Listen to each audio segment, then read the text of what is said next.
It's time for Should Christians Watch? A nun, a professor, and a TV writer discuss television from a Christian perspective. Today's discussion: death and afterlife.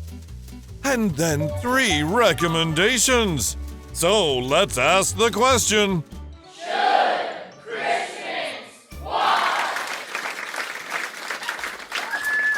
I do and say what the I want, and then when it all gets too much, I can always kill myself. It's like a superpower. That's the worst superhero I've ever heard of. Afterlife is a series on Netflix written, produced, and starring Ricky Gervais. He's done 2 seasons. The 2nd season just recently premiered. It's about a man who loses his wife to cancer. The first opening scene is he's watching a video that she made while she was dying of cancer, and he's just kind of in tears watching his wife. He decides to be a complete jerk. He decides not to be nice to people. He sort of decides it's a superpower. He doesn't really have anything to live for. And in fact, he contemplates suicide for most of the 1st season and a lot of the 2nd, but decides to stay alive mostly because he has a dog that he loves and he wants to care for. I just found from the beginning being invited into this guy's grief and pain was heart-wrenching. And these are not places that I live very often, in these depths of emotion. And that's what I found so valuable about it. And then, how am I going to treat people who are in such deep pain? How would I have a conversation with God about this character?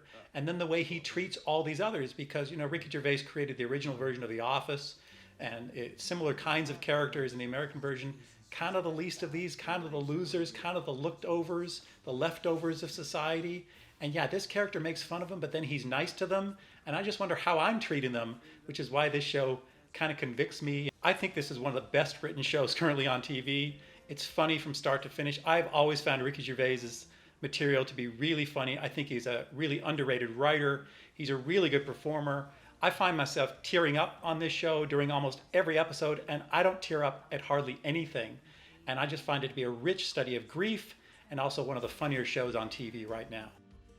I agree, Dean. It is very well written. However, Ricky Gervais is quite offensive throughout the whole thing. I, too, really cringed a lot because I do think Gervais's humor, and there are some things, even my own sensibilities.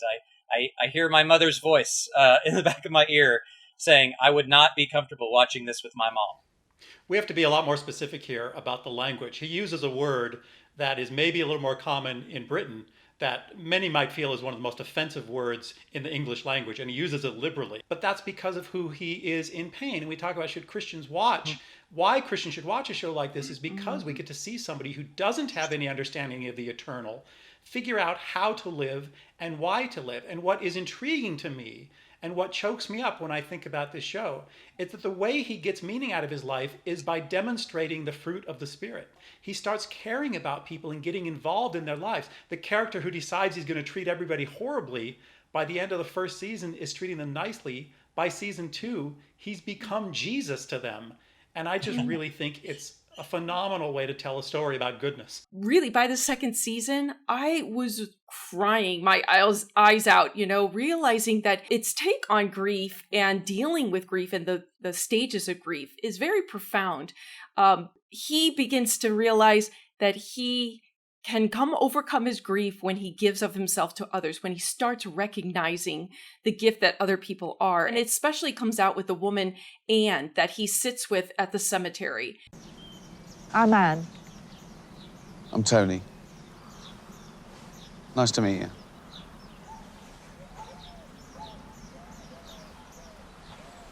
He seems nice.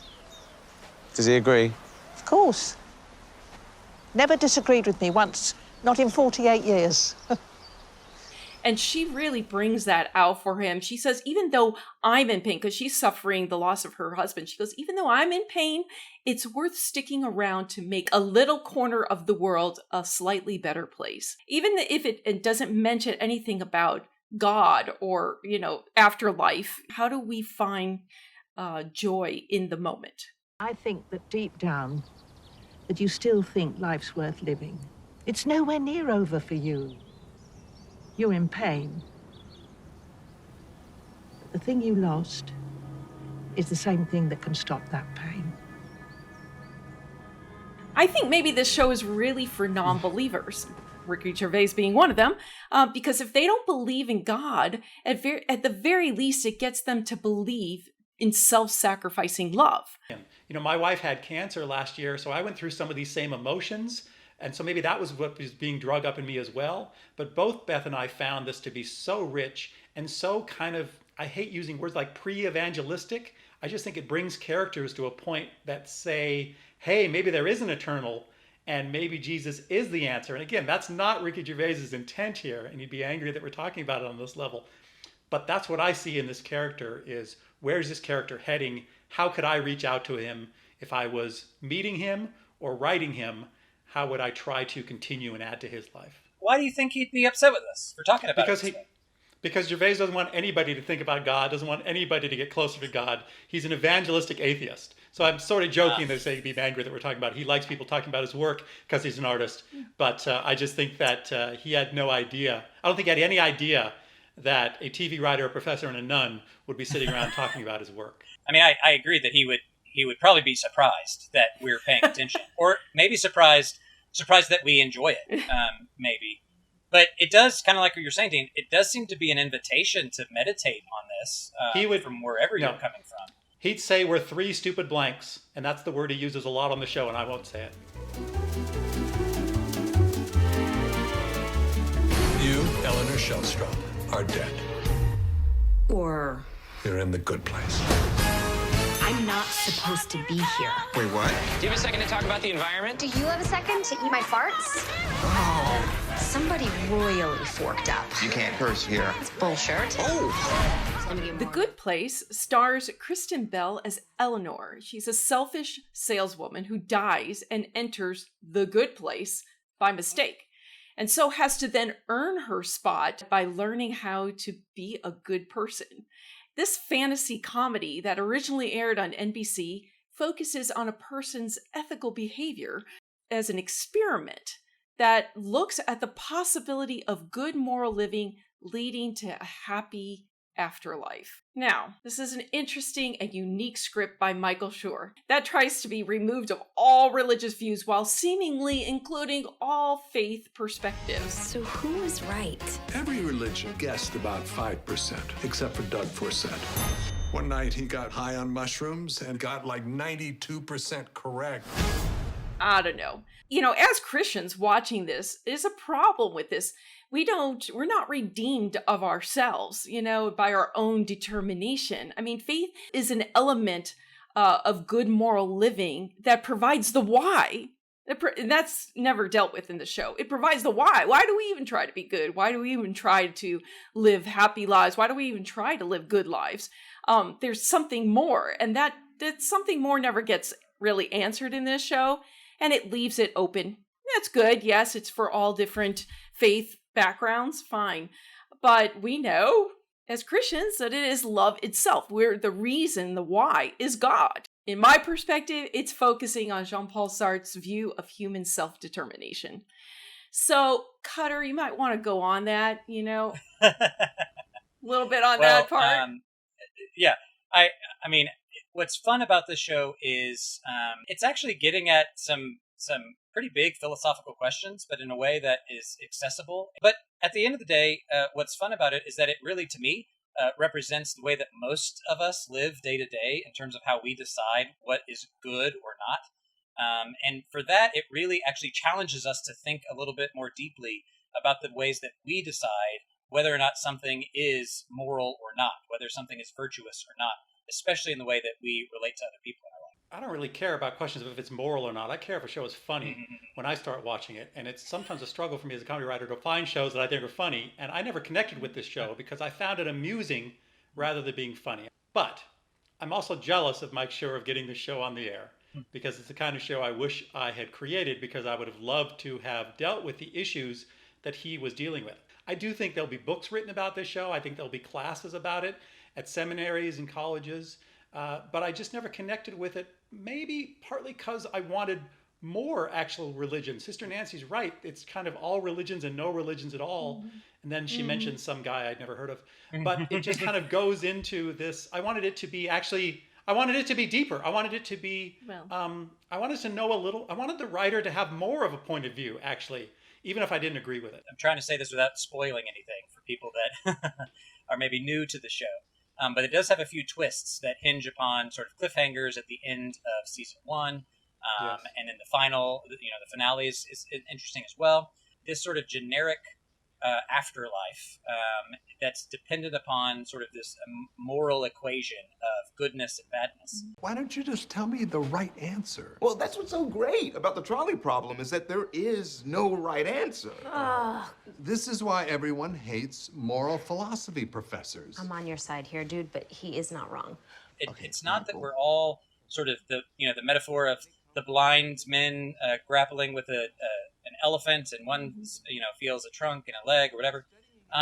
We actually are all pursuing different ends and in distinct ways, and answering different questions with different problems depending upon your religious tradition. And so the interesting thing, one way to read the show, is that even though the setup is exactly what you're describing, these couple of turns that are in there might actually turn around and challenge that very notion at its core. Now, whether or not any of that's funny, well, that's where Dean comes in and tells us, no, it is not funny. I'm an actual professional of funniness. If you think it's funny, that's all that matters. You're wrong, but that's all that matters. If you're laughing, that's fine. It's an involuntary reaction, but that's fine. I agree, Dean, that it's not very funny, and I didn't find it very funny. Actually, I find it kind of annoying in some ways, but what I did find interesting about it is that it does show that human beings are redeemable, that they're not, even if they're bad or whatever, they can become good. They can choose good. And so I that's the element I really got out of the whole season, all the seasons.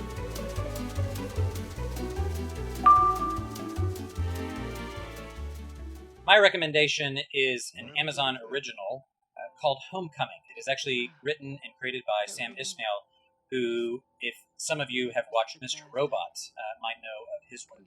Homecoming stars Julia Roberts, and she works for an organization that helps transition soldiers back into civilian life. It's really a fascinating take, in part because it's a sort of brooding mystery that you don't really know where it's going. But it's also a really interesting reflection on what it means for soldiers coming back with PTSD to reintegrate into society. The various things that we need to do, want to do, how we might do it and be a part of that. But then also it raises a number of different questions about the way that other industries, for-profit industries, might be leveraging this group of people for their own gain. And so I really recommend Homecoming. It is rated MA for violence and some language, but it is actually something that I think any adult Christian who's interested in the effects of violence and war and post-traumatic stress disorder would really find Homecoming a great show to watch. I want to recommend a miniseries called From the Earth to the Moon. It was on HBO in 1998, so it can be found on HBO On Demand, HBO Go. It was actually the miniseries that started them doing all these kind of prime miniseries like Band of Brothers and John Adams on through to today. It's about the space program, 1960 to 1972, the Apollo missions, 12 episodes. Really rich character development, predates Apollo 13, really gets into the struggles, the relationships, the wives, all the things that were going on during the space program. I also want to pinpoint two things that happened. When the first astronauts went on the trip that first orbited the moon, as they orbited the moon, they read from Genesis, which was broadcast back to America live. And then when Buzz Aldrin and Neil Armstrong first landed on the moon, the first thing that Buzz Aldrin did was have communion, which he had brought with him from Earth. So his first act on the moon was to take communion. So I just want to mention that those characters of faith, those representations of faith, are really well represented in the show. But it's just a fantastic, underrated, kind of overlooked miniseries, From the Earth to the Moon. Tom Hanks produced it. It's on HBO. I recommend All American. It's a CW series now streaming on Netflix. It's a teen drama that's loosely based on the true story of ex-NFL player Spencer Paysinger, who's from South Central LA and who's recruited to play football for Beverly Hills High School.